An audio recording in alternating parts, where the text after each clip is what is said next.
she says about this situation like this. Julia, could you do me a favor and go into Gusto and open the paid holidays?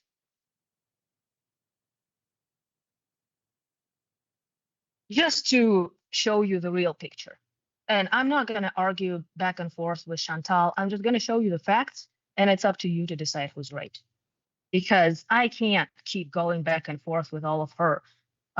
She focuses on one or two people, and then she makes a federal case like it's all 30 of them, instead of looking at a big picture and knowing that it's only one or two people who we can discuss, and about 10 who should have been removed.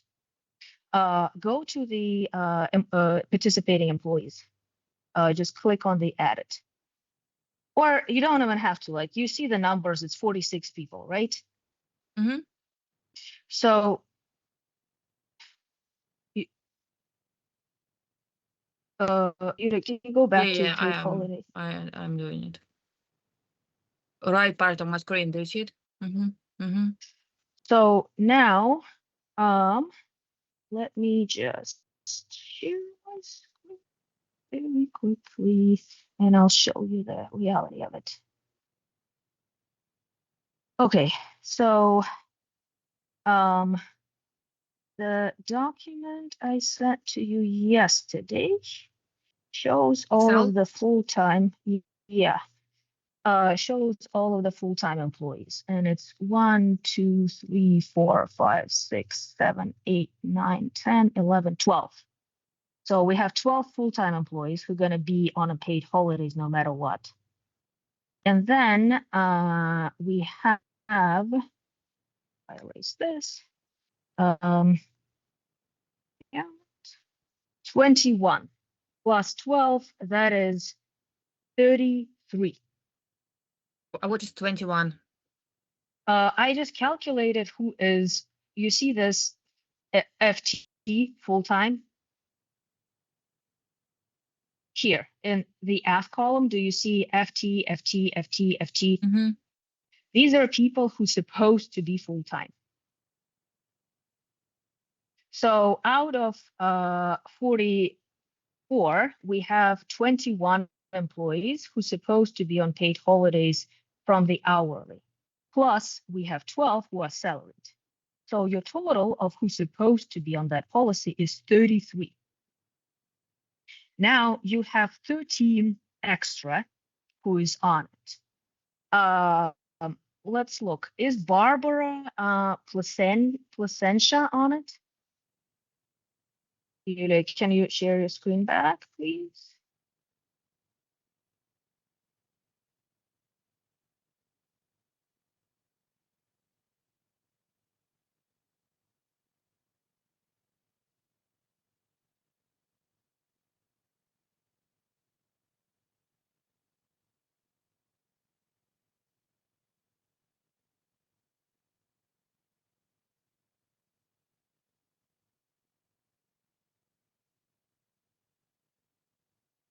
So in the left, if you start to type and it's not showing, it means she's on. But you can scroll down and you'll see her.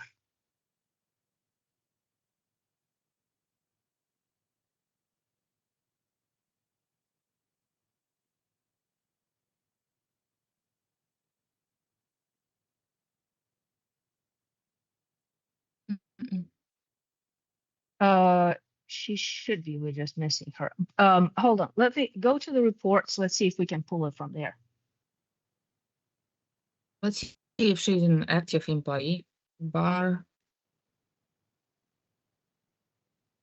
What's her last So name? she's not even active, but she Tell me her last name. Placentia, PLA.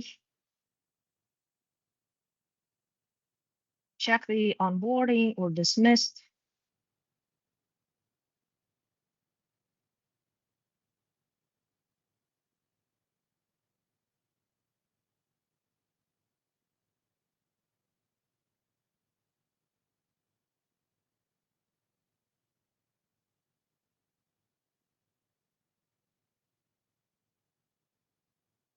Mm-hmm. No, Yes. quit.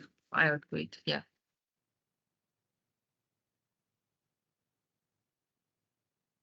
Sorry, I'm checking something else while you're checking that part.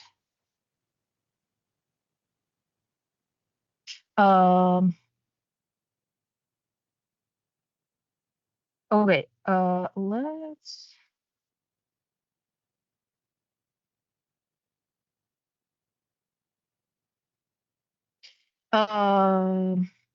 yeah, but that doesn't mean let's check Rachel.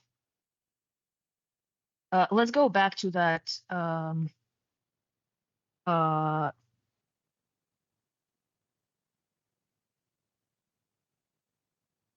let's go to you're confusing benefits and policy. So what you're checking right now, Yulia, part-time, full-time, it's insurance. What I want to check is in a different spot. You are looking, okay, so first of all, Rachel is eligible for the insurance, right? Second of all, go to the, yes, and then go to the, Pay stubs? yes, actually, and check her pay stub that includes January 1st.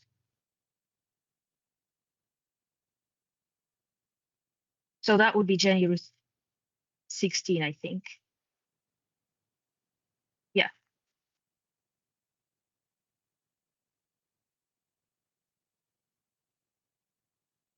You see paid holidays and 8 hours. Mm-hmm. Okay, Vladimir, you see that too. Now, let me share my screen. So this is Rachel. This is Rachel. You see it number 38, right? So in October, she worked on, yeah, in December. And somehow she qualified for a paid holiday. That's my point. Exactly. That's my point. She worked That's my 50 point. hours. Yeah, that's how I do. I read it correctly? She worked 50 hours. She worked 50 hours in the pay period of January. I am talking about in order to qualify for paid holiday in January, Mm-hmm. you need to work more than 30 hours per week in October, November, and December. When I look So at the let's see all her average, pay stubs then. Can we see her previous pay stubs maybe? yes, please. Mhm.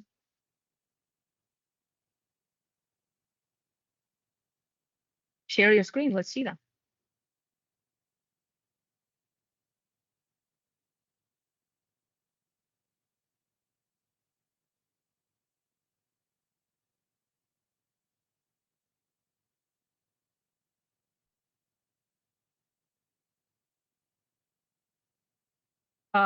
That's it. That's her first pay step. She was hired at the very end of December.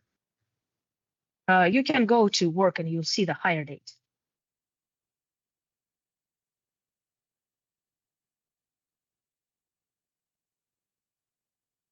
Work on the information, then work, then pay. You need to click on work and you'll see the hire date. Oh, you can actually see the effective. Yeah, you see the start date.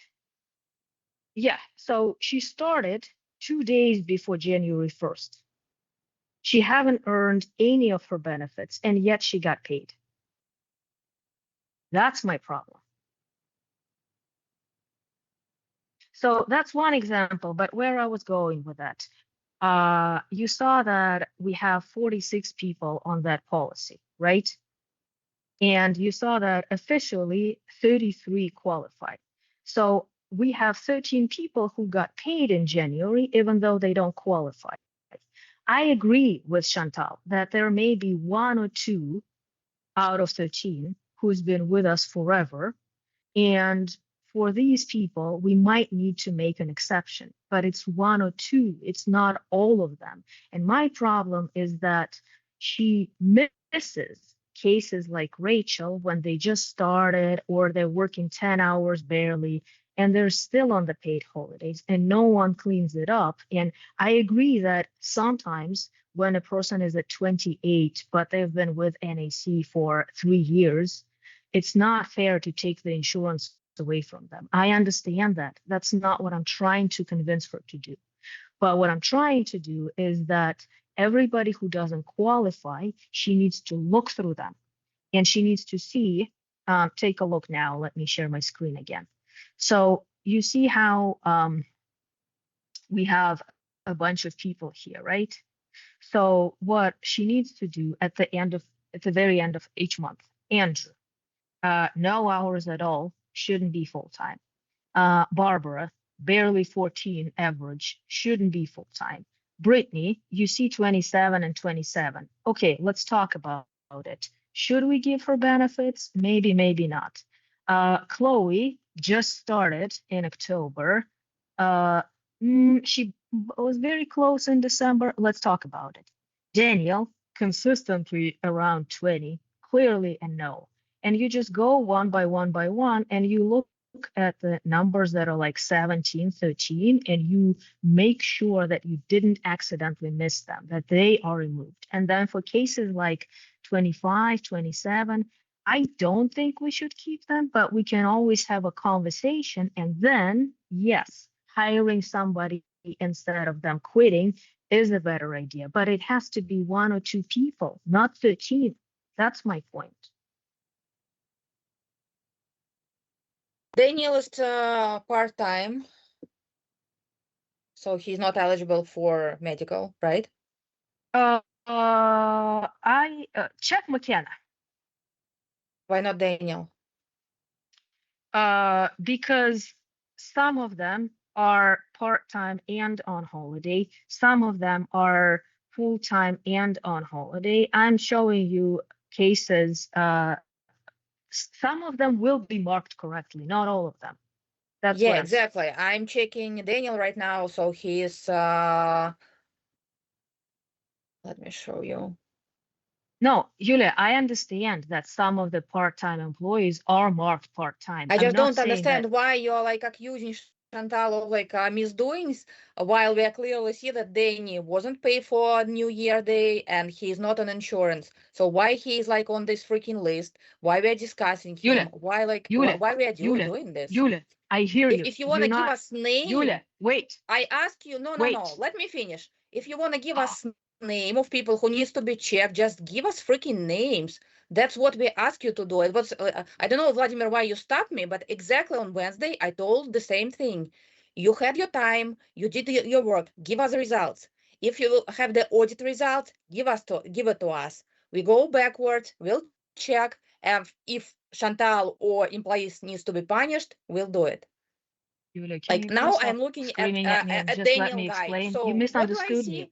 26 hours, no holiday pay, no insurance. Yulia, Why can he's you on the please list? stop and let me explain? You misunderstood me. No, I understood correctly. You gave us a No, you list. did You're like, not. oh my God, half of the employees are there, but they are not entitled to like anything. Okay, we're not giving them anything. Yulia, What's the you did point of not like even understand me discussing correctly. this? Please stop. Okay, I stopped. What I'm saying, I'm not telling you that all the employees who are part-time were marked incorrectly. I am telling you that some of them were. And then I'm explaining to you what needs to be done at the end of every single month. And when I was sharing my screen and showing it to you, here is what I mean. Instead of just keeping them as is, what I suggest we do is we go and look. Alexandra should be full-time. Let's check that she is. Andrew shouldn't be. Let's check that he is not. Maybe he is, maybe he's not. But we need to check every person who is not white, and some of them who isn't marked full-time, and some of them will be part-time, and some of them will be full-time. That's what I was trying to say. I did not say that Daniel was paid more. I said that some of them were. I didn't say that all of them were. And you asking me for a list, I told you several times that because I don't have access, it takes longer for me. And I ask you if you want this or that. And when I'm accusing Chantal, I'm saying that some, not all, but some of the people who's supposed to be part-time are full-time. I never said that all of the people on this list who are not Okay. marked We full-time. clearly saw your yellow marked cells Yes. with few names. Just give us this information and we'll give like I'm telling you right we'll now, investigate. check McKenna.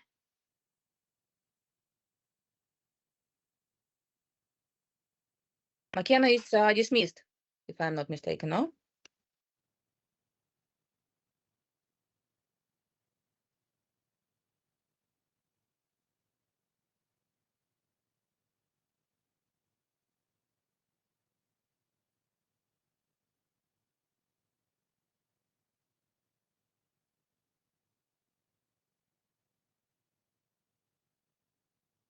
No, McKenna is not fired.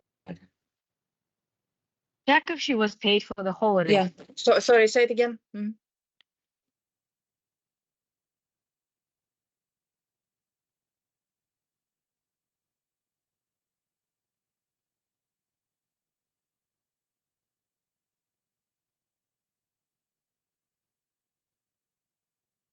Perfect. Then how she got this number 3,151 or wherever? Remember you showed us the exact number of possible potential lost Vladimir like was exposed to because of something Chantal did wrong.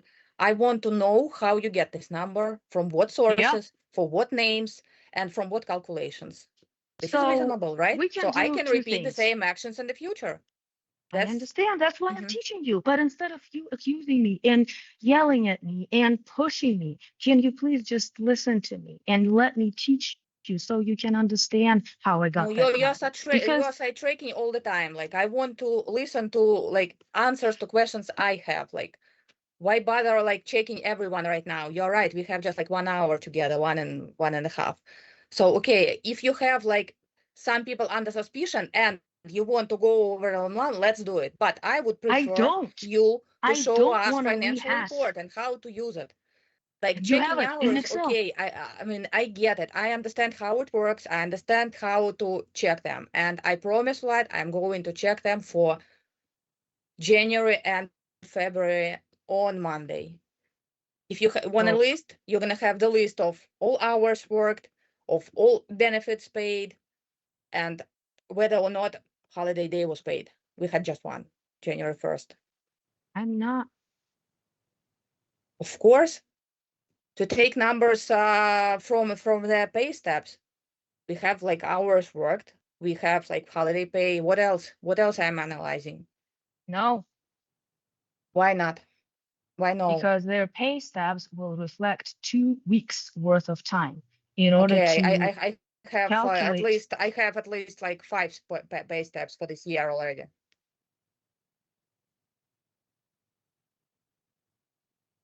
Yeah, but we should supposed to start with the financial report. Like why we are checking hours work for every employee like right now. Okay. Mhm.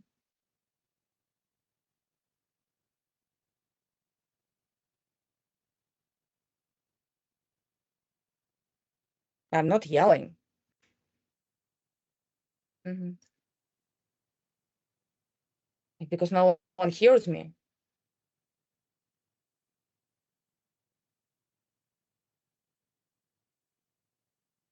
Okay.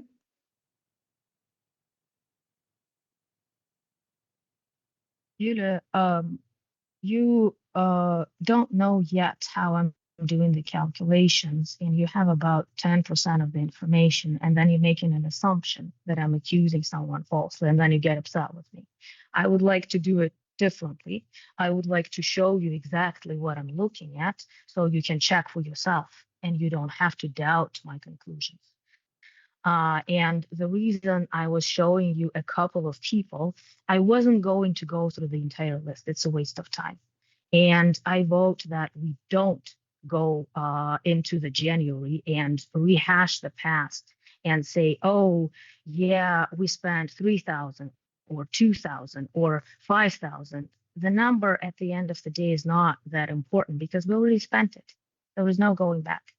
But what I would like to do, the reason I'm showing you a couple of cases where people who don't qualify got paid, is to show you that sometimes there are mistakes and it's a good thing to check. And then I would like to teach you how to check it. That's it.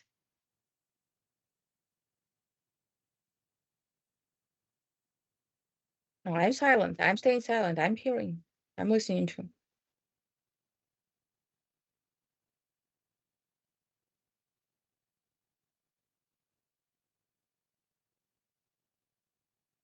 The goal, the end goal, to teach me how to do what exactly? How to words. How to calculate the average for the month so that you can understand where it's coming from and you know when you need to ask Chantal to change someone's status because their hours are too low, or at least check with her, just like I did in the past, if it's possible to turn someone to part-time.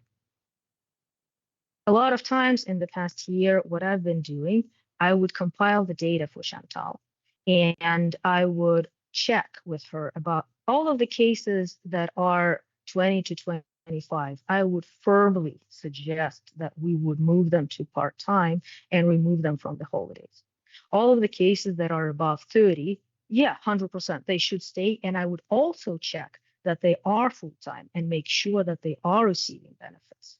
And then all of the questionable cases, the job is to just discuss it with her. So I want to show you two different ways how you can calculate it. One, with an Excel spreadsheet that I stayed up till very late yesterday to finish so that I can walk you through it. Two is how to do it manually so you know exactly how to make the case if Chantal is telling you a couple of people are there and then you're inclined to just go with it so that you can have your facts straight. Let's start with Excel. You asked me a question also how to check it and where am I getting the 3,000 number.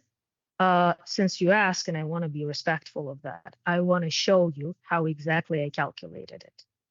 Can you please share your screen again? I'll just quickly show you it in a report form so that on your own, in your time, you can look into it and you can see why I'm referring to this number. So if you go, you need to close the statement and just go to the Gusta menu. Gusta menu, Word document you sent. No, you're good, right here. So please go to the reports and then do a custom report, please. And New one? just, no, just custom, just random custom, new one. Yes.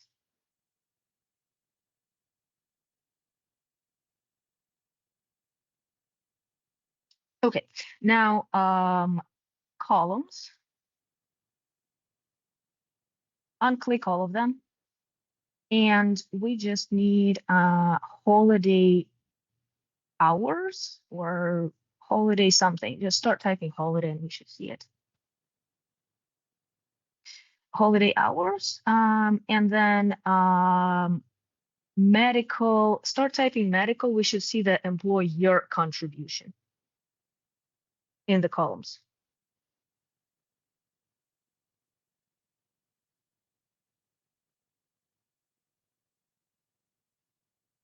No, can you please type medical so that it's a little easier to find?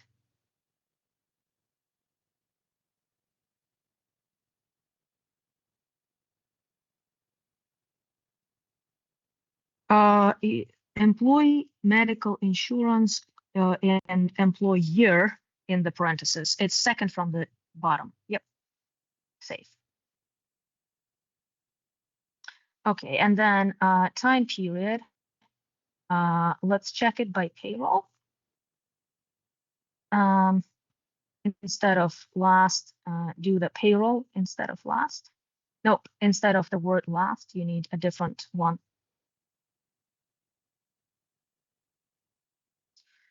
payrolls.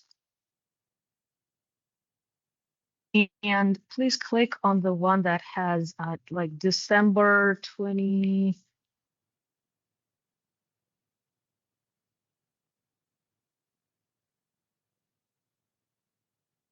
Yes. Select payrolls.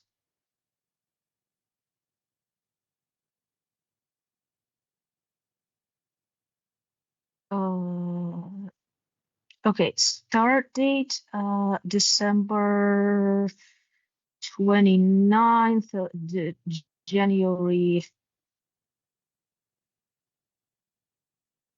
11th.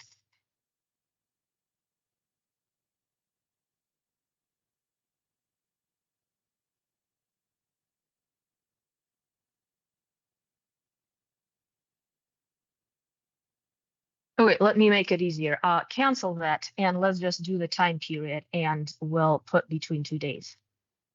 Let's select payroll and date instead. Custom dates. And then select it between, let's say, payroll and date. Yeah, that works. But start from December 31st, just in case. And then do the end date of January 15th. That should work.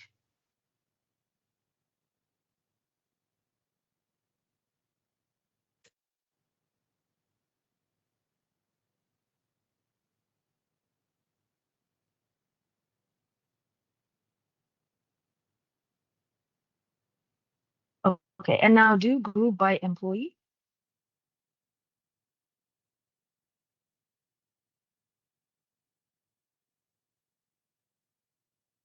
Okay, so these are all people you see who got paid for holiday hours and all people who have some contributions for the insurance.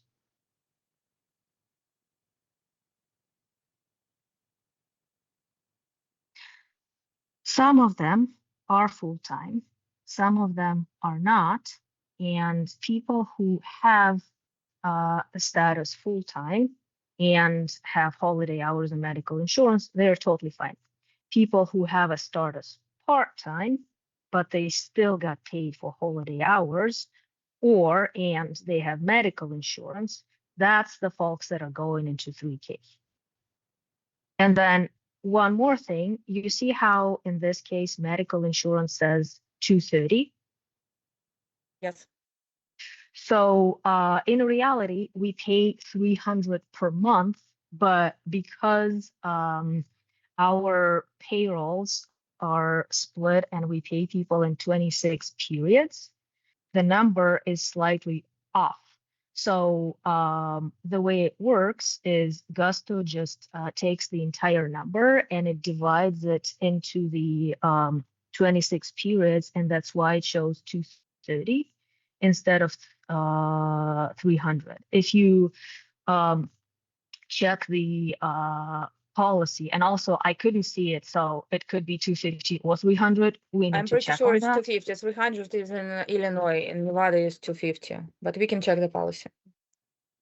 So that would be, but this is how I calculate and I check if there is somebody who is on this policy. And if it's 250 instead of 300, the number that we overpaid will be a little bit lower, and I need to correct that part, obviously, in Excel. But the bottom line is that with those extra holiday hours and with this extra benefits, Excel might not be perfect into giving you exact number, but it gives you enough of a ballpark, and it tells you that it's in thousands, and it's enough of the red flag. If it gives you that it's a couple of hundreds, it gives you an idea that you don't have to worry about it. That was the reason why I actually put it there. So you might not be able to see that number exact to the last penny, but it's a pretty solid estimate to just give you an information of if you should be checking in on it, or right now you're in a pretty good spot. Am I making sense? No, I don't understand the correlation with Excel yet, just because I've never used Excel. So yeah, a bit Yeah, hard to comprehend, but I get an idea. but you see how I'm not just taking this out of the blue. I'm super easy. Can you okay. Uh so Can you see that okay. Mhm. you see that we have 336 hours, right, on the holiday Yes. pay. Yes. And you see that every single person who got paid has 8 hours, right? Yes. So very, very easy math. No. 336 I divide by 8, we get 42 people who got paid for the holiday. Mm-hmm. And we get 33 who are qualified. So you know that 9 got overpaid. I don't understand 33 number, where what's taken from. Oh, this is where it's taken from. If I look at the people's average hours in October, November, and December, you see how for Alex this is green and it says full time, Yes. and then for Barbara this is completely white because there was no case to be made for her to be full time because it's way less than 30. Mm-hmm. So I looked at all of the greens and I marked everybody who should be full time, full time. And if I calculate all of the hour employees who have this full time status, you see that count at the end that says 21. Mm-hmm. So that's 21 people out of all the hourly employees who completely, fully qualify to Mm-hmm. be paid for the holiday. And then on top of hourly employees, we also have 12 people who are salaried. Mm-hmm. If I add 21 to 12, I get 33 who's supposed to get paid for the holidays. You saw that we have 336 hours that were paid for the holiday. I divide that by 8 because we pay every person for 8 hours, you get 42. So you have the difference between 42 and 33. These are 9 people who don't qualify, but they still got paid for the holidays. And I agree. For example, with Brittany, maybe she should still get paid. And maybe I'm not seeing anybody else. Maybe Lillian should still get paid. But that's it. So out of 9, there may be 2 who are justifiably paid. But the rest are people who have 2025, they shouldn't have been paid, but they did. So the program that I shared with you will calculate 9 people. It will go into every single person. It will take the rate that they paid per hour. It will multiply that by the 8 holiday hours that they receive pay for, and it will calculate the number, like how much they were paid for the holiday. It will add all the people who were not full time but were paid together. And then that would be the extra holiday pay that we didn't have to pay, but it was still paid. And again, there is a case to be made for a couple of them, just not all 9. And the only reason that Excel calculates that number is not to shame anybody into you spend and you wasted extra 3,000. No, no, no. It just gives you the ballpark. And if you see that that number is 300-400, there is no point of you wasting your time. There is no point of Chantal wasting her time. But when you see that it's in thousands, it gives you an indication that you need to check on it because in that month we wasted a little bit too much, and that means you got to dig into it. That's the only reason why it's there. Nothing else. No one gets punished. Nothing is getting taken away. No one gets penalized for it. It just shows you a red flag. That's it. How you Excel calculates these averages? Fair question. Uh, it takes all the Okay, let me just show you. Mhm.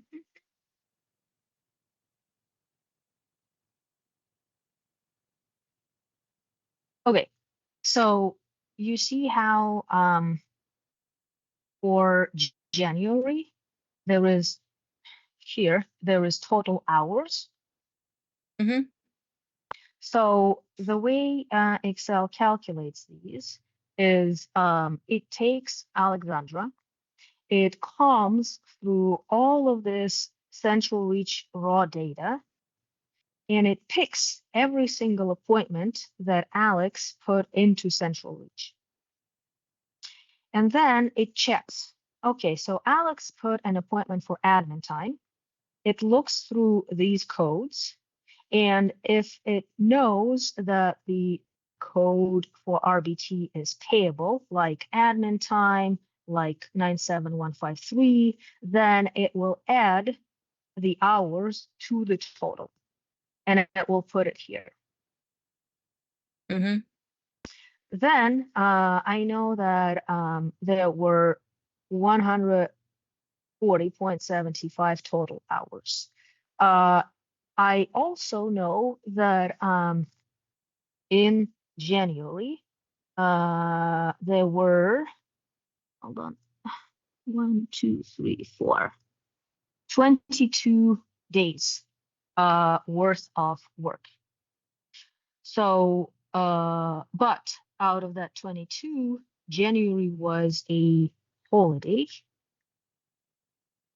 So it will divide 140.75. We need to divide by 21 workday because in January there were 22 weekdays, but January 1st was a holiday. So we take 21, right? Mm-hmm. Mm-hmm. If you divide 140.75 by 21, you get 6.7. And then that would be average hours per day. Now I want to multiply that per week because it's usually easier for people to comprehend. Okay, so full time is normally 40 hours, but we agreed that anything below above 30 counts. So I multiply that 6.7 by 5, and I get 33.51 right here. Mm-hmm. So now I know that since Alex, on average, worked 33.51 hours in January, and we also know that she worked 36.13 hours in December, Excel looks at this number, it says, oh, it's above 30. And then it looks at this number, says, oh, it's above 32. And it automatically gives Alex a full-time status. Mm-hmm. So it's like automatic process to assign. Exactly. Mm-hmm. Exactly. But here is a catch also. Obviously, Excel is a machine, right? It doesn't have feelings. It doesn't Mm-hmm. know how much people work. So it will give you a suggestion of what people's statuses should be for February based on all of this data. And then what I always do every single month at the end of the month, I download the data into the spreadsheet so it can kind of give me a prediction for March. So right now you see zeros here because we don't have data from Central Reach. But that's exactly why I asked to convert the appointments. Because if we would have had data from Central Reach, then it would have given us a prediction that these are the statuses that people are supposed to have. And now what I'm going to do, I'm going to go into Gusto. I'm going to pull the custom report, and I'm going to see who is part-time and who is full-time in that custom report. And then I'm going to compare. And if I see that, for example, Andrew, and I don't know that, to be very clear, I have no idea if Andrew is full-time or part-time. I'm just making an example. If I see that Andrew is full-time, but the Excel recommends me that he needs to be part-time, then I'm going to dig into his numbers and I'm going to say, oh, okay, so he's 17 and he's 0. Clearly, that's a mistake. I'm going to change. And then let's say we get to Brittany and I see that she's part-time right here, right? But in Gusto, I would see that she's full-time. For example, again, I don't know that because I don't have access to Gusto, but let's pretend that it's true. Then what I would do, I would look at her numbers, and you see how she's very close and she could be full-time. And then I would ask Chantal, I would say, hey, Brittany is under, so the policy clearly states she should be part-time, but I know that she's close and I know that she's been working for a while. Do you think we should take away her benefits or should we keep them? And that would be my conversation. So the job of the Excel is to flag it for you so that you don't have to go through everybody with Chantal, because Andrew is a clear case. You don't even need to ask. So is Barbara. So is Daniel. But when you see something like this, and you're only going to have 1, 2, maybe 3 that you need to ask about instead of having to check 45. That's the beauty. So Excel doesn't take anything away. It just gives you a very clear, very fast way to see everything and to have a clear picture without having to do any calculations and make suggestions based on the data that you're seeing here.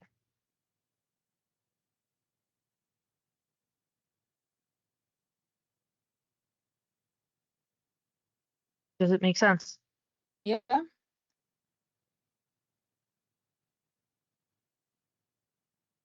Did I answer your question about how the I number think is calculated? for this type of discussion, we need Chantal. I mean, she needs access to the spreadsheet anyway, and she needs to understand how it works. She's been like asking about this forever. Like, give me the spreadsheet, explain me how it works, and then I decide if we are going to use it. Again, it's not like we can use it without her. Of course we can. But again, So my I don't job know. is Like, to do you want to have a meeting with her? Because she is in charge of HR. You don't have like dedicated HR person in the company, right, Vladimir? She's in charge of everything: hiring, onboarding, offboarding, paying salaries. She's like HR. Is this correct, or you have someone else?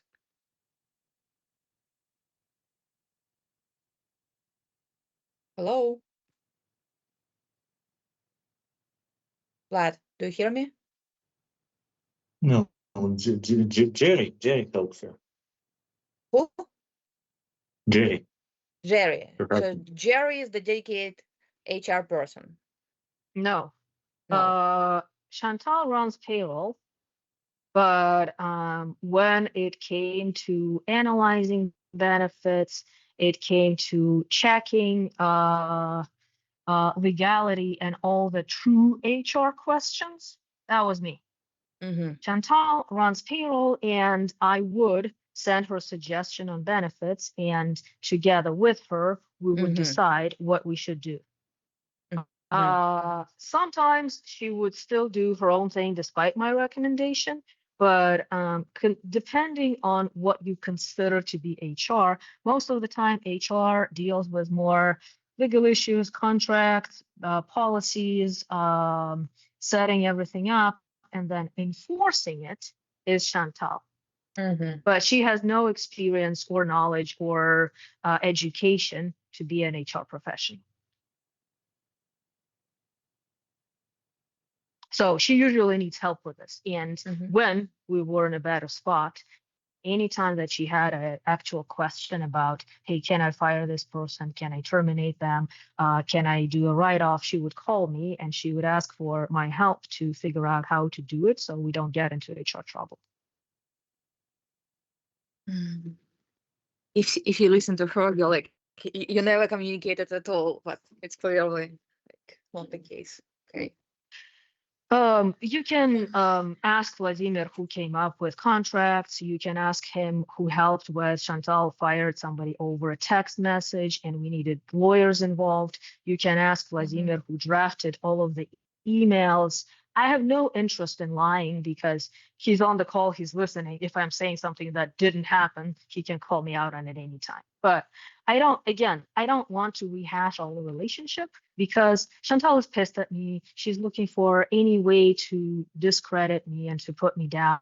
and I am not interested in wasting my time on listening to what she's telling you behind my back and all of her negativity and gossip. I think it's useless. I would much rather just teach you how to do the work and not listen to all of the trash and all of the gossip that she's telling you. That's just hurtful to me, and it's not getting us anywhere.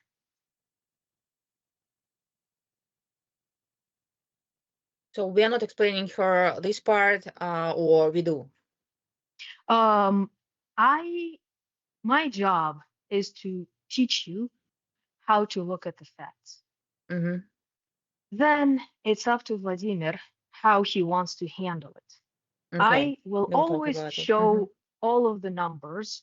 And if Chantal is telling you a part of the story, which isn't entirely true, I will show you facts that contradict it.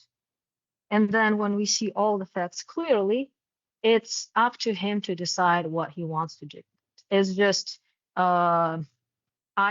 since Chantal tends to see a portion of the picture and ignore the other part, you need to understand how to factually calculate it. So whenever she's making a case of, oh, this is so close, oh, let's not change anybody, you can say, okay, Chantal, so out of all of these employees who are full-time, I agree with you that some of them are very close to 30, but some of them are 20.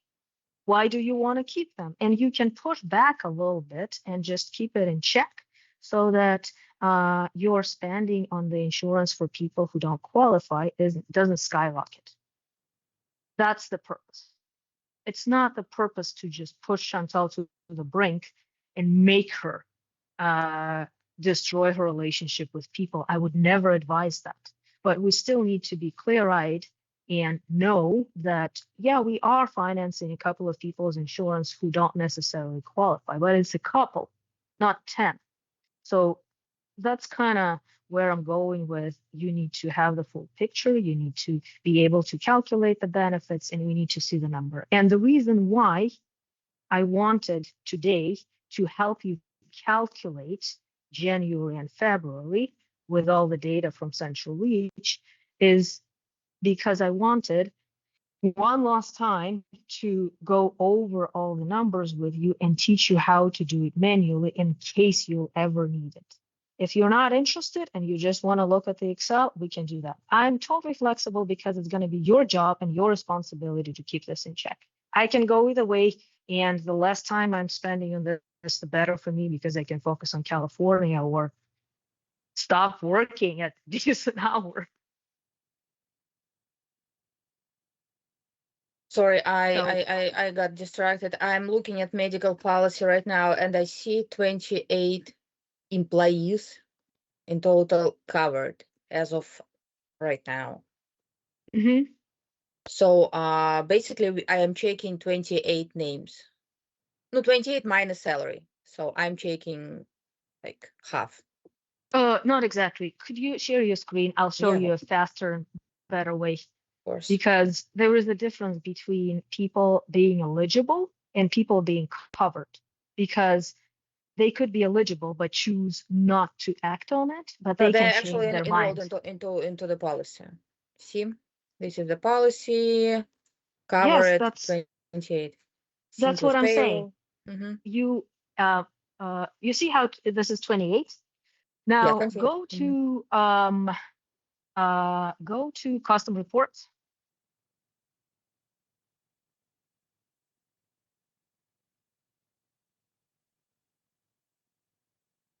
Just custom, just a new one. And your columns, go to columns, Mm. uncheck all, and status, or I think it's status. Employment status, yes. Click on that, save.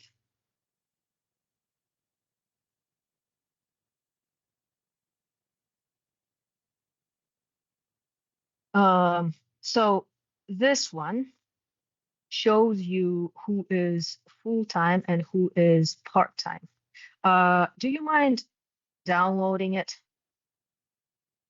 Time period is fine. Yeah, totally fine.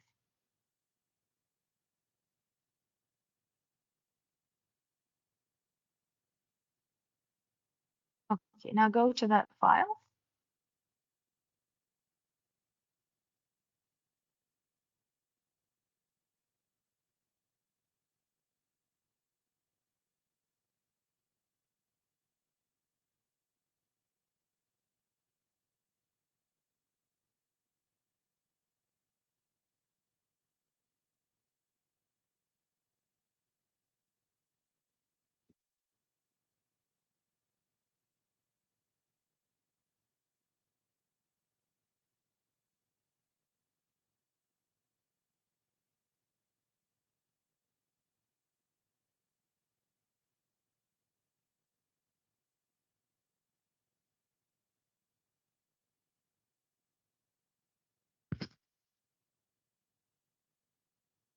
Hello? Oh, hi. We're meeting at 11, right? I'm in a different meeting.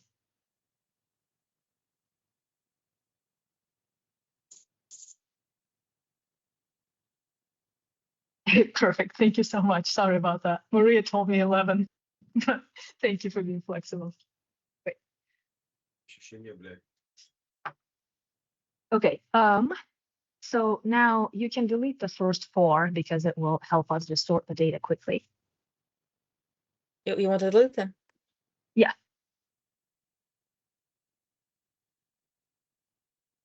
Okay, and now click on the magical triangle that we did before. It's right above the number 1. And let's sort them by employment status.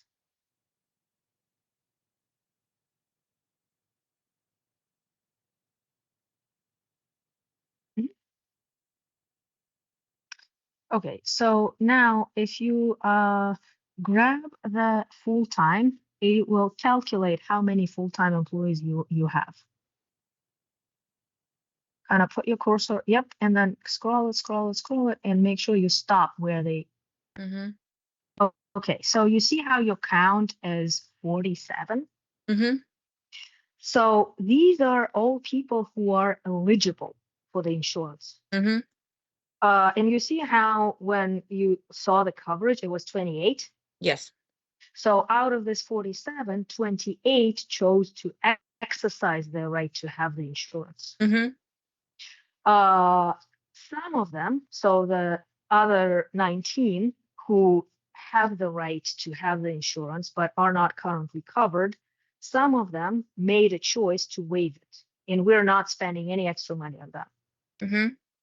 Some of them are just were hired, and in a month or 2, their insurance will kick in.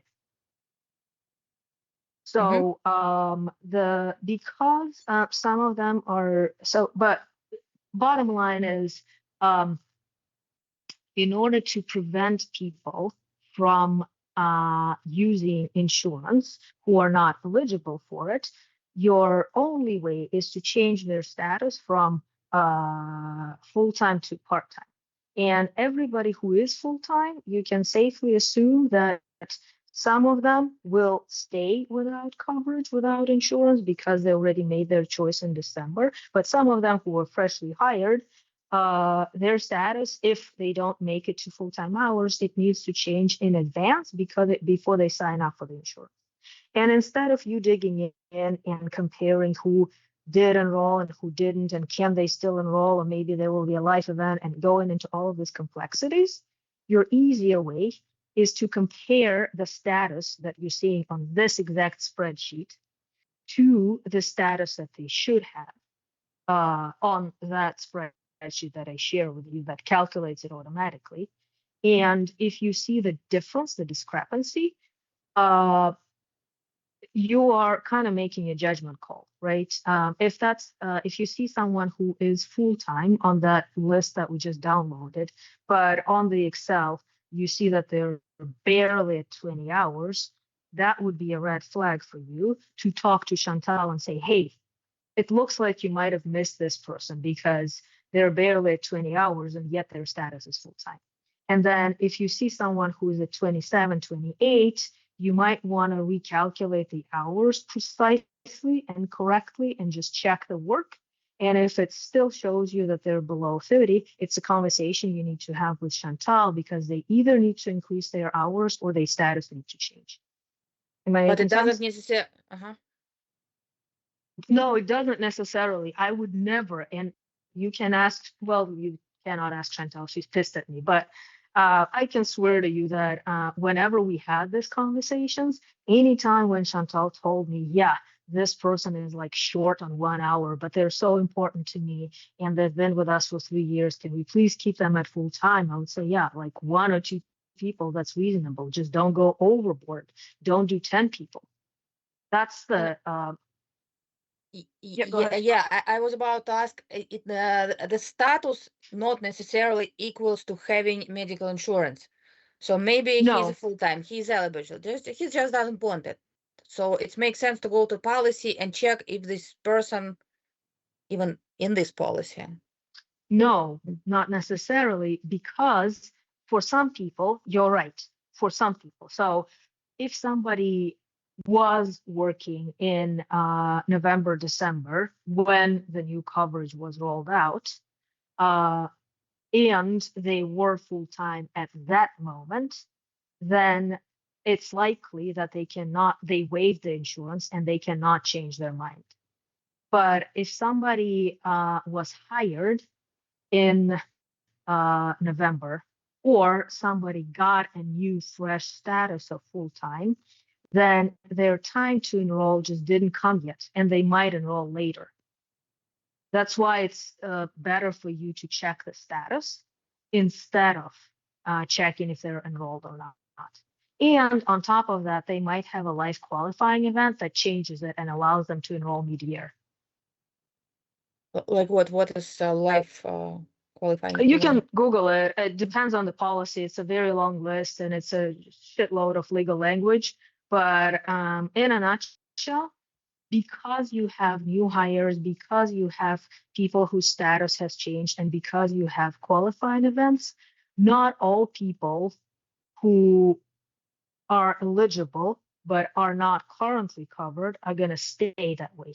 There might be some who will become eligible, and that's why it's important to monitor the status instead of looking through the coverage.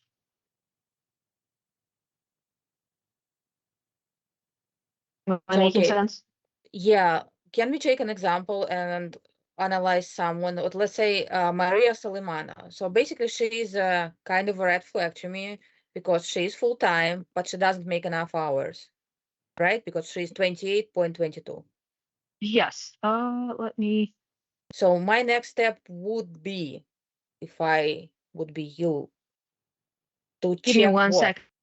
Give me 1 second. I'm just, I want to make sure that I find her so I can see the whole history. Okay, so Maria Salimano, she has 36 hours in October, 34 in November, 31 in December, right?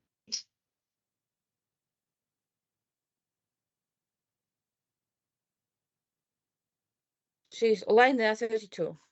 Yeah, in your spreadsheet. Yes. So she has 36, 34, and 31 in October, November, December. But her average is just 28. No, it's in January. So look, in October, let me share my screen.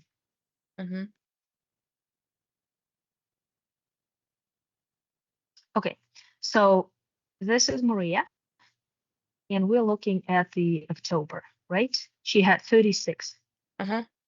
In November, she had 34. In December, she had 31.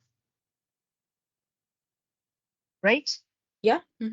And then in January is the very first time when she is dipping below 30. So column H is for January. Yes. Yes. Okay. So, and then you see it February, and column A is for L is February. for February. So because this is the very first time, we wouldn't change her status yet. We're going to see what are her hours doing here in February when we'll have data from February downloaded into this Excel. Mm-hmm. Because if, let's say, in our policy, it states that you need to be below 30 for 2 consecutive months. She didn't get to consecutive yet because we don't know her hours in February. If we see that in February she's at 31, for example, then it was just one dip. It's 1 month, not 2, and she's going to retain her full-time status.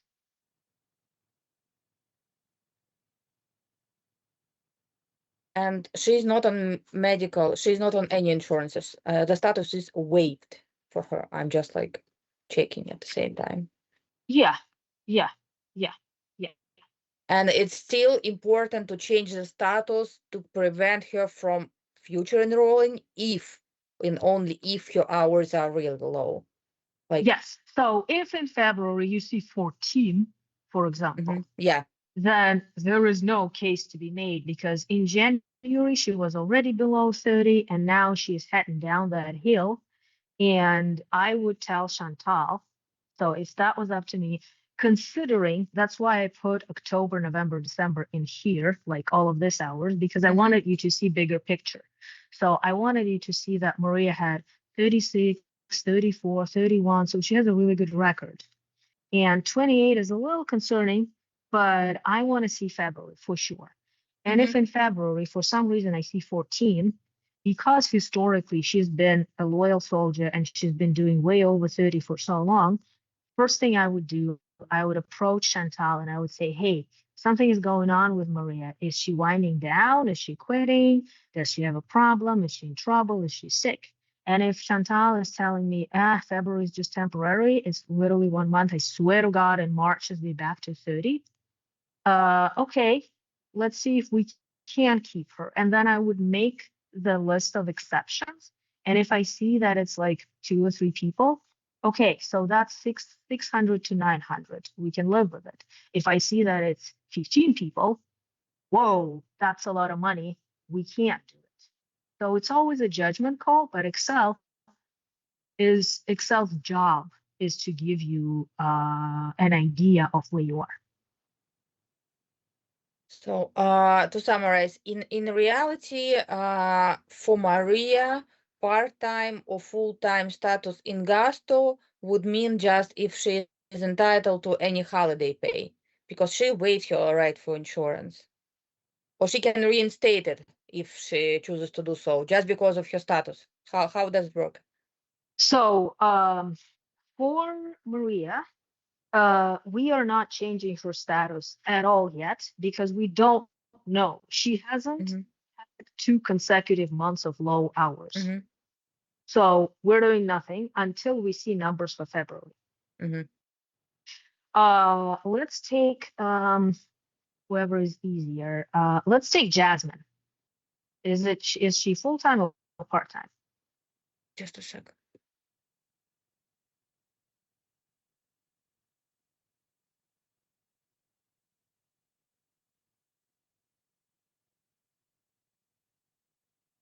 Jasmine is part-time. Okay. Let's see. Leilani. Leilani Tolentino.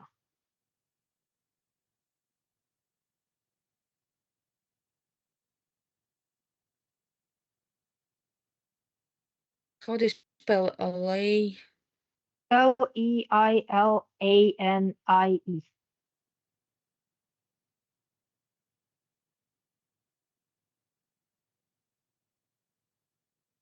LAI? I can't find her. L-E-I. LEI. Oh, sorry. Can... Employee. Okay. She's part-time. Okay. How about Michaela? Makayla.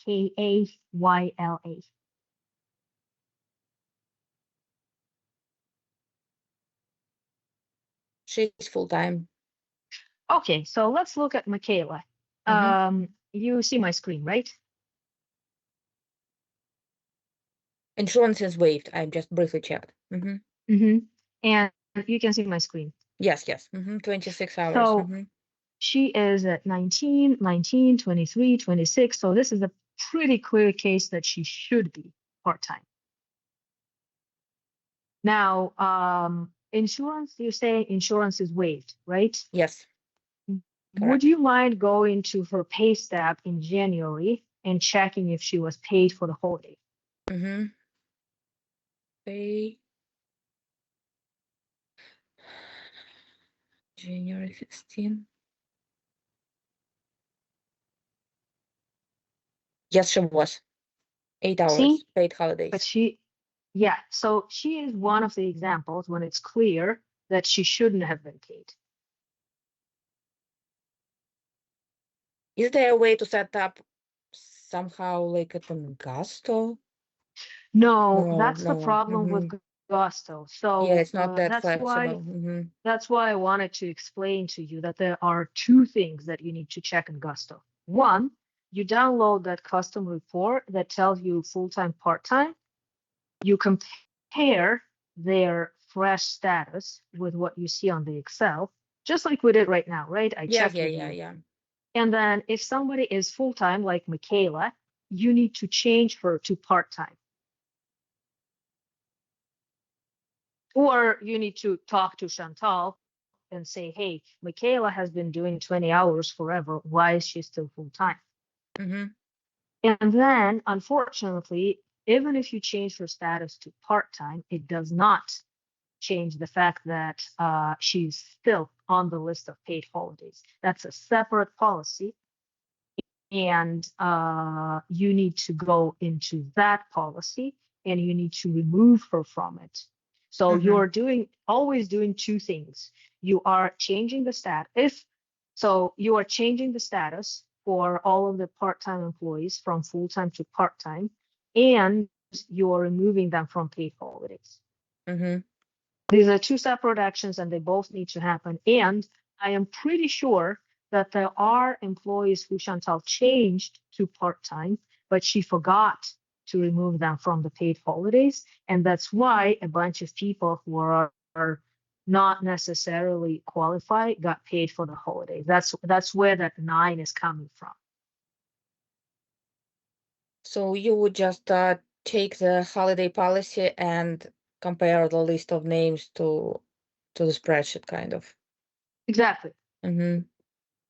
Exactly. And I want to see the easiest way of doing it, because you've seen how, can you share your screen? I'll show you the easiest way of doing it.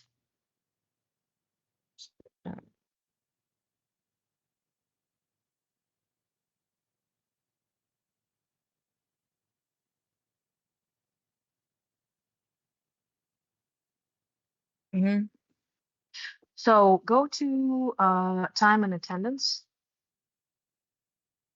Go to time off. To that policy, and you need to edit the list of the employees. And I'll show you how you can do it faster. Okay, and click on the 3 dots, click on the edit part.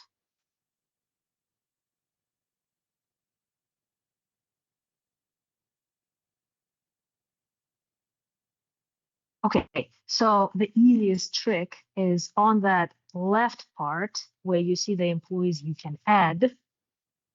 There you should see all the employees. Yeah, exactly. That would be Michaela. But if you are questioning if she was removed or not, you see an employee like Michaela who you start searching for her name.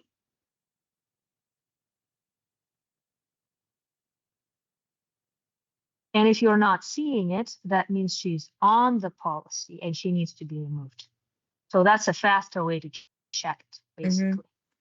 But yeah, everybody on the right side should be people who are qualified and who are full-time. And you need to continue checking on it.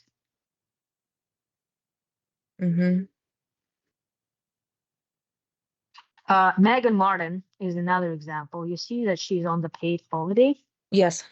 but if you look at the Excel spreadsheet, her hours in October 27, in November 21, Mm-hmm. and Yeah, I then see her. in December 15. So she shouldn't be qualified, and yet she got paid. Mm-hmm. Just because she enrolled So into policy and Gusta like just works this day automatically. exactly, Unless you exactly. manually put 0 when you do payroll, I guess. Exactly. And a Mhm. lot of times it's not Chantal's intention to pay folks who are at 15 hours. She just forgets. And then she digs in and she argues about one person out of 9, forgetting that the rest of them should have been removed. Because she looked, she found one person that she thinks shouldn't have been, and she forgot that the rest of them should have been cleaned up and removed, and she just didn't do it because she didn't have time. She forgot. She didn't do it on time. She got turned around, etc., etc. So the job is to help her look after that and know the difference between this person only has 25 hours. It's too far of a push.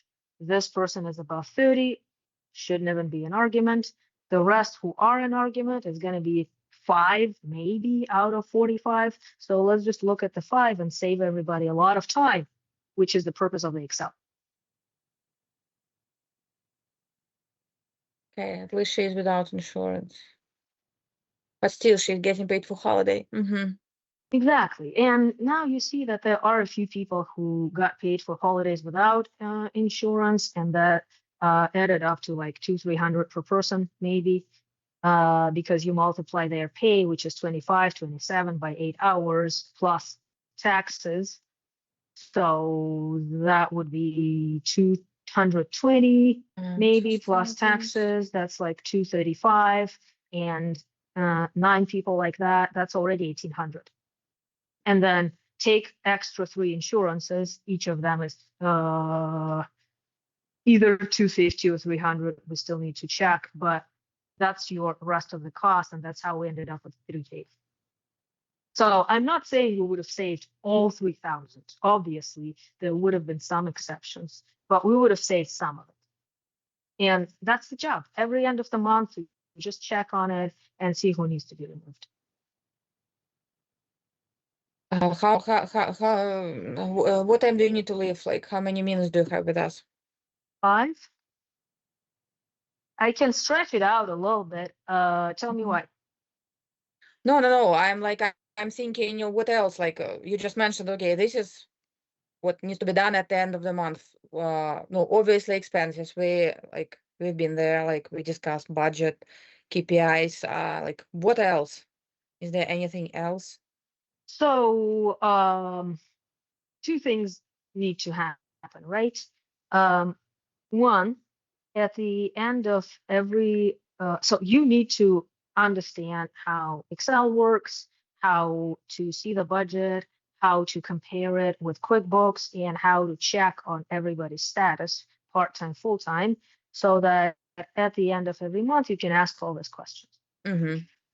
2, we still need to wrap it up with Nevada, which I was hoping we would do today, but since you really wanted to know, we kind of derailed the meeting. I wanted to leave you in a really good space with all the benefits. And that's why I was so insistent on, let's do the conversions. Let's make sure that the hours are done. Let's make sure that everything is clean, because I was hoping that I can help you uploading all the new information into the Excel spreadsheet, and we can do the calculations, and then we can compare what you have right now in Gusto with what you need to have. And then I can teach you for just this one time how to check the difference between who should be part-time, who should be full-time, and what cases to bring up to Chantal and what arguments to have. And then because we went through it one time, you can do it independently on your own going forward.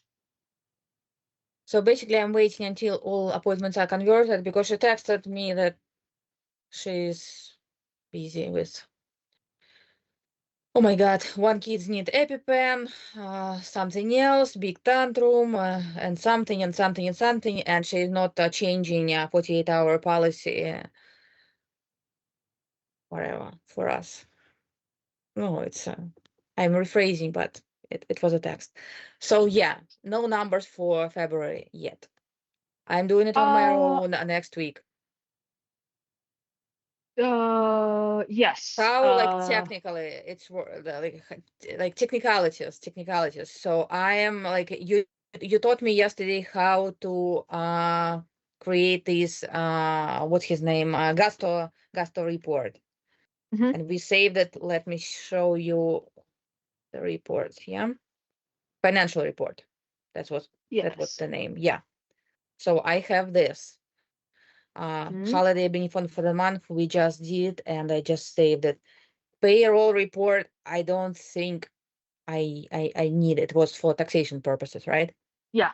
But I'm You keeping don't it. need that. Yeah, no, just forever. If you need anything, it's here. So next week I'm going to financial report, and I uploaded with the correct set of dates according to all the manuals I have here on my screen. Mhm. Then what? I just copy paste it into your big Excel spreadsheet. Can you do a couple of things while we're still in Yes. Gusto? Let's just check if it's 250 or 300, because that's one thing I don't have access to. So I was guessing Yeah, into it. 250. I just saw it somewhere, but yeah, let's check, of course. Because that means I need to update it. Go to Benefits, benefits. policies.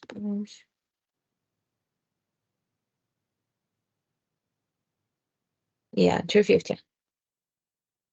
Okay, so that means I need to quickly update that Excel for just change literally one number. Mm-hmm. That will change a little bit the calculation. And then give me 1 second, I'm just thinking through it. Okay, let's do this. Let me check that you can actually access the Excel spreadsheet, because that was another fix that I was going to check with you so that you're good and set for next week. This is the version you sent to my personal email. Yes. And I opened it on my personal email. So that's how it looks like for me now. I see a black screen. Why? Because you need to stop sharing your screen, because you shared one app instead of sharing the entire screen, and it's blocking me from seeing anything else. Okay. Just open it for me for a second. If you, technically, if you want to see like few windows, I need to press not screen, but windows. Yeah? No, you need to share your screen instead of one specific window. Do you see it It's still now? black. No, it's still black. Yeah, let me try again. Or maybe try sharing just that exact Excel. That works too. Windows.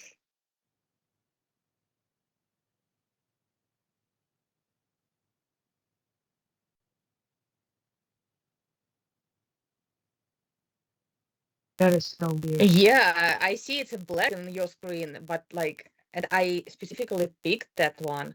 Maybe because I don't have permission to show it, because you're restricted, like you put a lot of restriction on it. So I am assume it may be one of them. I can't basically show it to anyone. Oh, hold on. See restricted access. I mean, you don't see it. Restricted access permission is currently restricted. Only specified users can access and see this contact. Wait. I know. When you can you see my screen? Yes.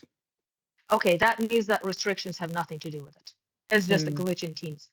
That was just a quick way to check. Can you just try resharing your full screen again? So when you click on share, you should choose screen instead of a window. And maybe it's just Teams and it's hopeless. Okay. No, it's black. I see like I see basically your window of LEDs and black. Okay, got it. No problem. Just stay there and I'll look at my own screen and this way we'll be able to still communicate. But Mhm. what I wanted to check. So if you go to the overview, right? Okay, this is number one. This is tab number one. Okay, Yes. I see it. You see how there are only a few cells that are yellow? Yes. So try putting your cursor on one of them and try typing something. Bunch of letters.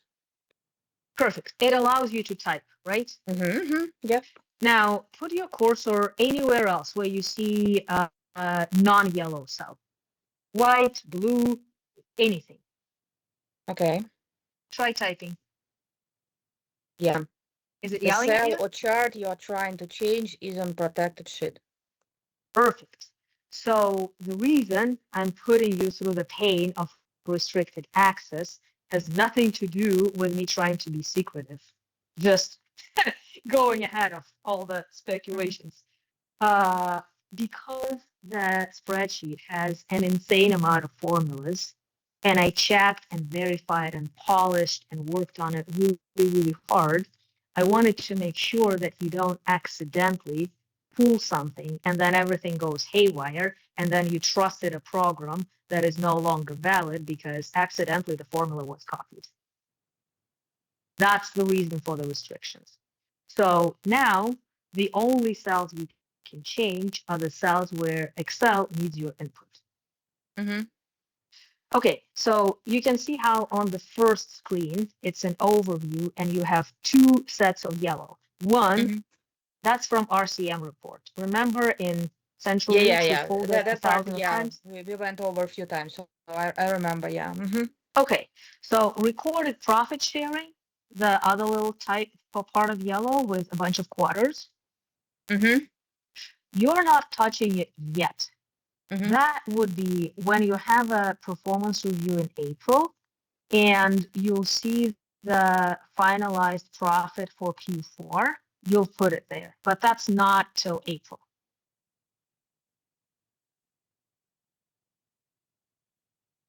Okay. Next one, expenses.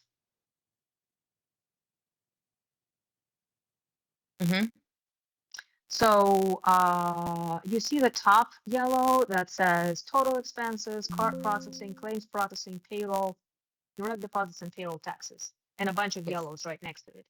Yes. This is from QuickBooks. And then you see the bottom yellow that says paid from external account and external expenses. When Vlad pays for something from other account, from his personal account or from his other account, but it's for NAC, he'll tell you. Okay. When he's paying for something from an NAC account, but it's for Illinois or California or something else or his personal stuff, he'll tell you. So that's the magic of it. And that's the only information you're filling out on this spreadsheet. Then go to payroll.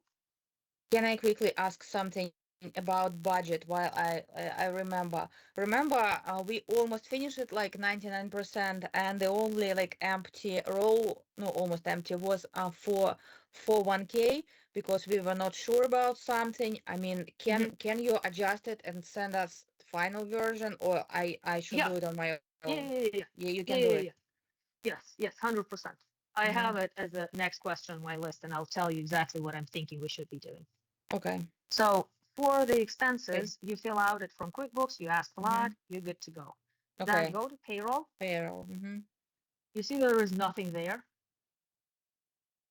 Like literally there are no yellow Yes. cells for you to fill. This is for you to see things. Yeah, it's Yulia's team is glitching. That's totally fine. We are both looking at the same file.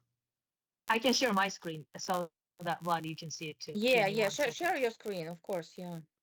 Yeah, okay. So payroll, you see that there is nothing yellow.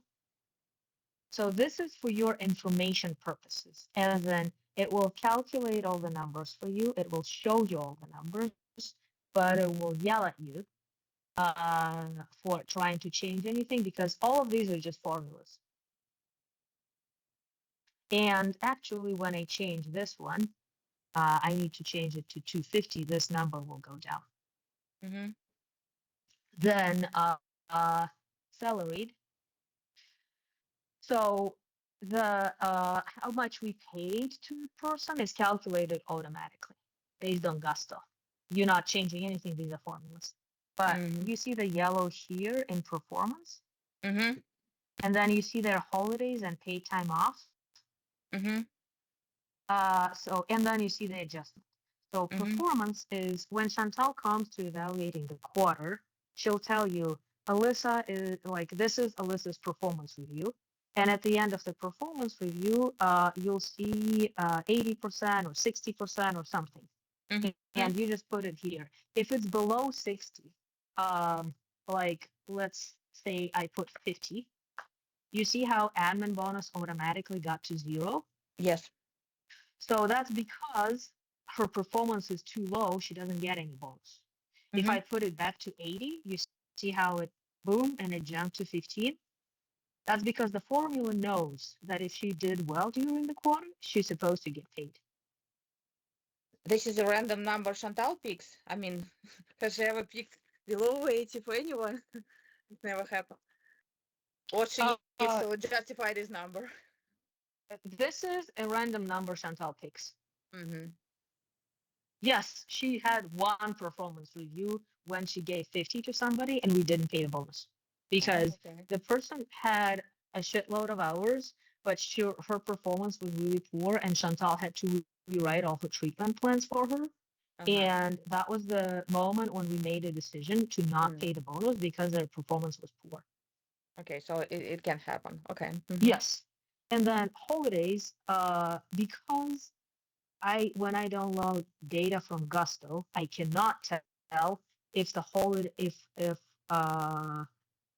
PTO if the person took it at the very end of December or very beginning of January because it falls into the same payroll. This is why you put it manually. So, for example, let's say Alyssa took 1 day worth of paid time off in January. On top of that, you know that January 1st was a holiday, so you will need to put 2 into this cell.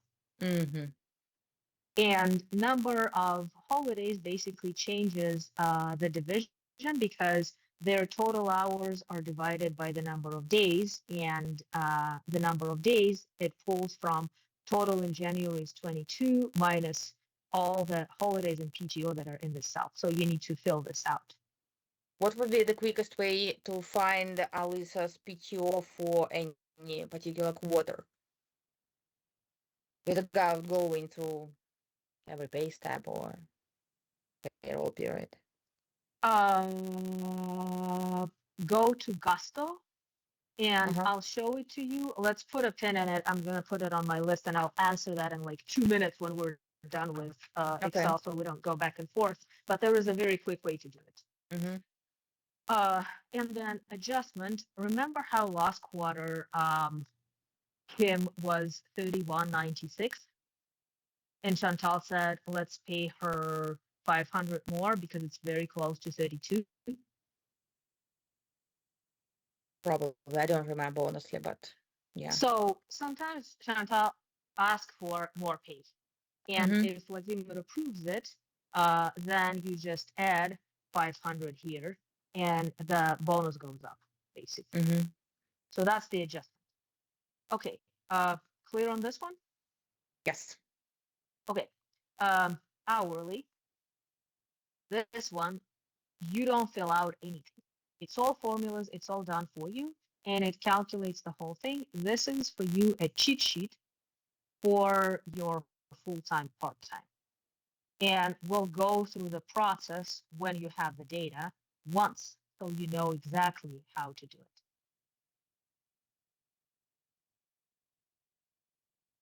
Make sense? So I don't copy paste anything here like yet. Okay. Nothing. Not yet, not ever. This is all formulas. It's all Excel doing for you, and it's giving you information for you to see. Mhm. And then based on this information, the averages, the statuses, you can debate with Chantal if someone is full-time or part-time, and I'll walk you exactly through the process when we have data. Because right Yeah. now, without conversions, we don't have it. Yeah, basically this is the list with conclusions. Okay. With suggestions. Suggestions. Conclusions is you take this suggestion, you take Chantal's input, and you make a conclusion. But this is suggestions. This is not a dogma. This is not a punishment. This is just suggestion from the Excel that is totally impartial. It doesn't know how long the person worked for us. It takes the numbers and it makes a suggestion. It's up to you to get human input and to decide. But you need to have some numbers so that you're not looking through 45 people. You're only checking a few that are close enough. Analyzing every 3 previous months. Yeah, that's how it makes suggestion based on 3 months data. It looks in February, for example, it looks in average here and average here in December and January. If December and January are both above 30, it's going to be convinced that a person should be full-time. Okay, so suggestion based on 2 months data. Okay, got it. No, not exactly. No? If the person has below 30 for both months, then it's going to be convinced the person should be part-time. If one month is above 30 and the other month is below, it's going to look back at the previous months and previous statuses to make a suggestion. And it can go back super far.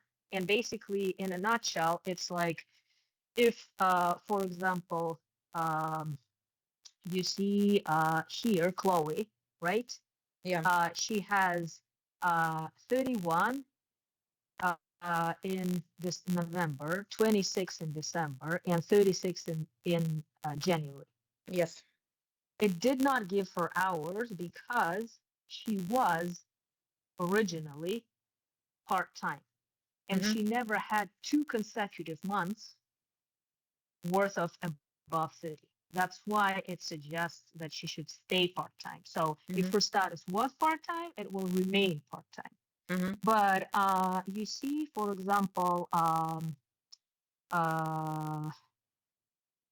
find someone who is Maria, I think was, yeah, Maria Salimana. She was full-time, full-time, full-time. And you see how in December she's 31, so above, and then in January she's below. But it's still suggesting that for February she should stay full-time because previously she was full-time. So when it's both above, it's full-time. When it's both below, it's part-time. When it's 1 month above, 1 month below, it looks at the previous status. And then it makes a decision. That's how it works. And it makes suggestions for you to review. And obviously, you still need a human input, but it makes your life easier by creating a list of suggestions for you and giving you all the relevant numbers that you can use to justify your decision. And then this Gusto raw data, next tab, right? This is what we did yesterday. Exactly. Yeah. And you see how it's all yellow, the entire thing? Yes. That's because you copy paste the entire thing. And then it's the same thing with central reach. You see how these 4 columns are yellow? Yeah, we didn't get there because appointments weren't converted, so it didn't make any sense to even save it somewhere, I think. I mean, we stopped like before. But yeah. You did download billables for me before. Mm-hmm. So you download billables, you pick columns that correspond with these names here. That's why this is green and you can't touch it. And that's why when you're copy pasting, you just match 1 to 1 to kind of check yourself. This is just one more check. I have your manual how to do it and what to pick. Like, yeah, so yes, you do. I think I'm gonna be good. Yeah, I see it. Okay, so that's how it works. This is the spreadsheet. And then 2 more things that I promised to revisit. One, I got all the notes for budget and everything, how we agreed on the last time and all of the columns. And you have two options. And Vladimir, this would be a question for you. So option one, we did not discuss KPIs with Chantal. And we can schedule a call with her so she can agree to the KPIs you suggested. Option two, I take the KPIs that you and I and Yulia looked through that we're all solid on. I'll take the budget that Chantal approved. I send it to you, Chantal and Yulia, and you tell Chantal that these are the KPIs that you stand by, and if she wants to challenge them, she can talk to you. Which one do you want to go with?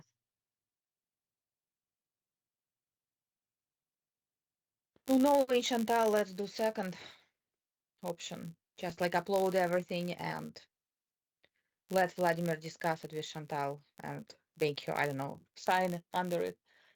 But yeah, we discussed it, we agreed upon it. The date is wherever, March 3rd. Vladimir, are you good with that?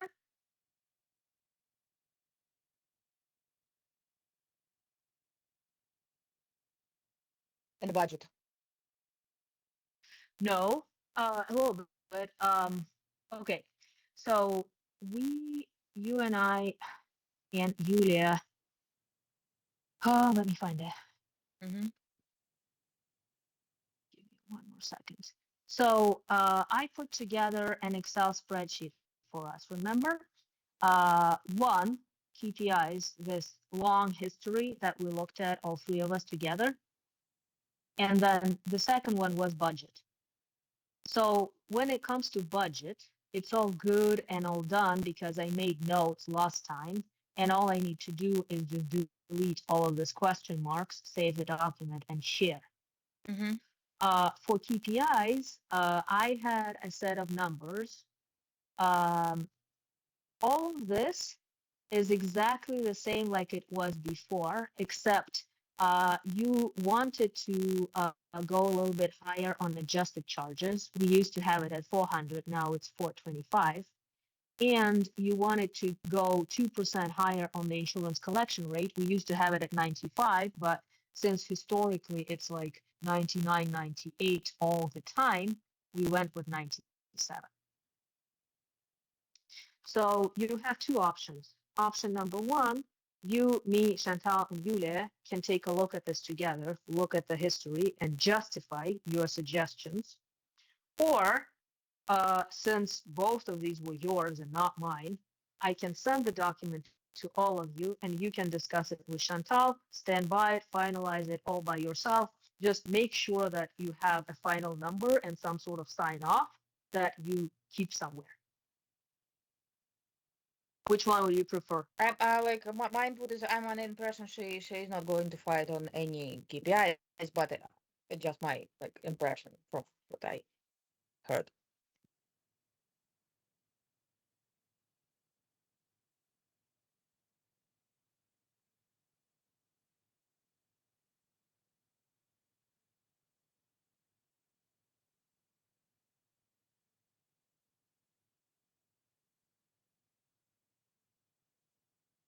Yes, correct.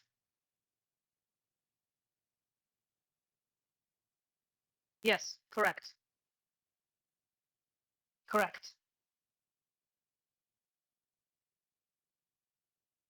Do you know if she's like onboarding now? Folks, I have like 2 minutes left, so Yeah.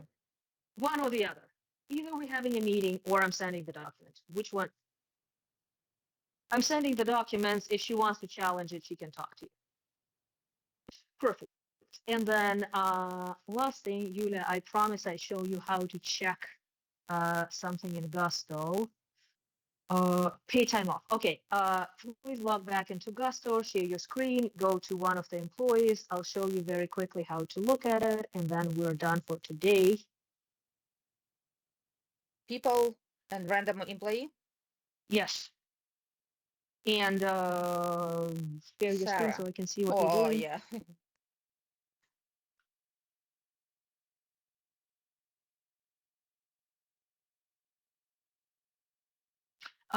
Go to time off. No, on her. No, no.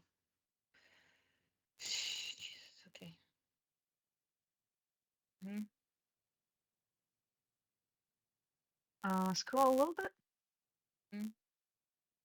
So this tells you that she took time off. Wait, not that far. You see 8 hours payroll adjustment on December 29th. Yes. This tells you that when Chantal ran payroll on December 29th, which is likely for December 15th to 28th, she took 8 hours. Mhm. Because it's a payroll adjustment, we don't have a date. So when it falls on 2 months, like the next one, you see 16 hours and it's January 15, and I don't know because it kind of it goes from December 29th to January 11th, the payroll. Mhm. The Excel spreadsheet will just split it evenly by the number of days in that payroll. Because that's the best it can do, because it cannot know which day she took. Mhm. Now, sometimes when a person actually, go to time off now, and I'll show you the request, time and attendance, time off. Click on the approved, see if there are any approved. Yep.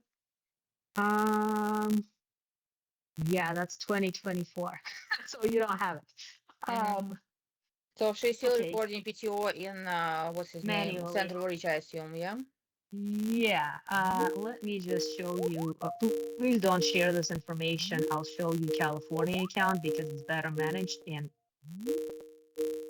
Mhm. okay, so please do not share this info. This is private, I but I haven't just shared want you anything you to. asked not to share. I haven't shared your manual. I haven't shared your Excel. Don't worry. No, If you that's not explicitly tell me Chantal. like I'm not doing Julia, it, like this why is should I? Yeah. employees' privacy, and I have to say it because it's against the law for me to share this information with you. That's why. It has nothing to do with Chantal. So you see how if I click on Mandy, for example, her time off was recorded properly, and you see admin recorded request Mm-hmm. right here, Mm-hmm. and it specifies that it happened on January 26th and 27th. Yes. So when payroll is managed correctly, you don't have to guess. You know exactly all the dates. Mm-hmm. And that's where you take it for BCBAs. Mm-hmm. For RBTs, I'm not going to put you through going through everybody's records of 45 people, which is why Excel just averages it out. If the payroll falls all into January, obviously it's just January. If the payroll falls between 2 months and 5 days are in January and 5 days are in February, an employee took 8 hours off, the Excel spreadsheet will decide that 4 of them happen in January and 4 in February, because it's ridiculous to go through 40 people. And if you have a 25 hours, 4 will not change much because it's only 4 divided by 22. So it's going to be 0.1 change. So there is no point of you wasting your time. But for BCBAs, because it's money and it's really important, I always check every single person because we only have 6 of them or 7, like not as many, basically. Do you make in California? Do you make them to request all time offs in Gusto or not? Oh, in California, we have very clean data. So I ask them to request time off in Gusto, and then whoever approves it records it automatically in Central Reach, and we have it in both spots. And then the report that I just shared with you pulls it for me. So there was no guessing. But I tried it with Chantal many times. She's not detail oriented enough, and she forgets, and then it's useless because if half of the data is correct and half is not, you can't rely on it. So basically, to enter into your spreadsheet, I need to go over everyone and enter their paid Not days everyone, of just BCBAs.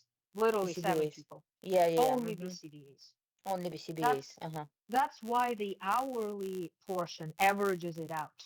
Mm-hmm. Because I didn't want you to have to, since the hourly portion of the spreadsheet is only making suggestions Mm-hmm. regarding pay, full-time, part-time status. And I know Chantal is going to fight you on everybody. There was no point to make you go into every single record for 40 people. That would be insane. Mm-hmm. So in the hourly, I average it out, and because it's going to make a difference of like 0.1 maybe, it just doesn't make sense. Yeah, I can So see it. Mm-hmm. so like if you are on the edge with somebody and they're at 29, you're still gonna have to verify it manually no matter what to advocate. So I figured I'll just give you an overall suggestion, and if it's off by like 0.1 because their paid time off actually happened all in January, but it was recorded in between because we didn't know when it actually happened, that would be such a minor thing that it's not worth it for you to sit through 40 people and to manually enter all the data. Is there any way to like verify that she honestly like writes this like time off for all BCBAs, for all salaried employees? Or it just basically, I don't know, we No, trust her on it, kind of. no, there is no way. That's Mm-hmm. the problem. That's why I wanted it in central reach. That's why I advocated it to be in central reach, Mm-hmm. because that it requires conversion, and since conversion is done by an employee, they vouch for it, and it's unlikely that a BCBA will lie and tell that they took time off when they didn't. When it's Chantal, it's not like she's going to lie, but she has 50 people. Mm-hmm. So it's likely she's going to make a mistake. But she was against doing it in central reach, and there was only so much I can push. So where I gotta does she go. keep? I have a meeting. Okay. We're gonna do everything else. Like I promised I'd show you this, but work on your data, work with Excel spreadsheet. Let me send you a fresh version though. I'll do it at the end of today. I'll just update the 300 to 250. That's like Okay. literally one change I need to make, but wait for that, okay? And then Yes, I will. I'll let me next, close this one so I'm not confused. Okay. Mm-hmm. yeah, and you Okay. can delete this one, and I'll send you an Yeah, updated that's one. what I'm like. Yeah, I need to have one, just one version, final one. Okay. Okay, and then I'll send you the final version with the 250 so that all of your numbers are correct, and you'll play with it next week, and then you'll ping me when you need me to check your work, and I'll tell you exactly what you're downloading to make that happen. No, definitely I'm going to ask if I did it correctly. So when I'm done, Yeah. yeah, I'll like, yeah, text you. Okay, sounds good. I gotta go to my Sounds next good. meeting. Yeah, I'll yeah. talk to you